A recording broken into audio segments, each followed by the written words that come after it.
ईश्वराची मूर्ती, तुम्हा मिळे आम्हा स्फूर्ती असे ज्यांचे वर्णन श्री संत ज्ञानेश्वरांनी केले आहे, असे येथे उपस्थित माझ्या श्रोते बालमित्र मैत्रिणींनो व पालकवर्ग यांना माझा नमस्कार.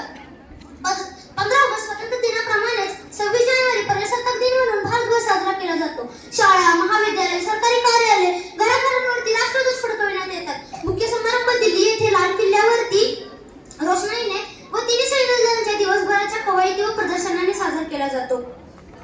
15 ऑगस्ट 1947 रोजी भारत देश स्वतंत्र झाला खरा, पण देशाचा राज्यकारभार कोणत्या पद्धतीने चालवायचा, शासनाची रचना कशी असावी, त्याची निवड कशी करावी, अधिकार पदे कोणाला मिळू शकतील याचा विचार झालेला नव्हता. अधिकार पदे कोणाला मिळू शकतील, नागरिकांना कोणते हक्क असावे, आपला राष्ट्रीय ध्वज, राष्ट्रगीत या बाबींसाठी एक मूलभूत कायदा असावा लागतो. त्याला त्या देशाची राज्यघटना किंवा संविधान सभा असे म्हटले जाते.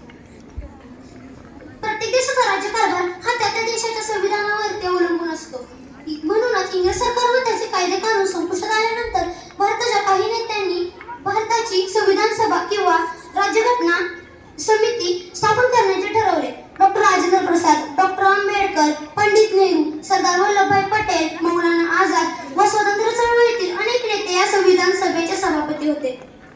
डॉक्टर राजेंद्र प्रसाद यांनी अध्यक्ष म्हणून संविधान सभेच्या कामकाजांचे नियंत्रण केले. त्यांनी वेगवेगळ्या समित्या नेमून संविधानात कोणत्या बाबींचा समावेश असावा, कोणत्या बाबींचा नसावा यावरून तयार केलेल्या मसुद्याची तपशीलवार चर्चा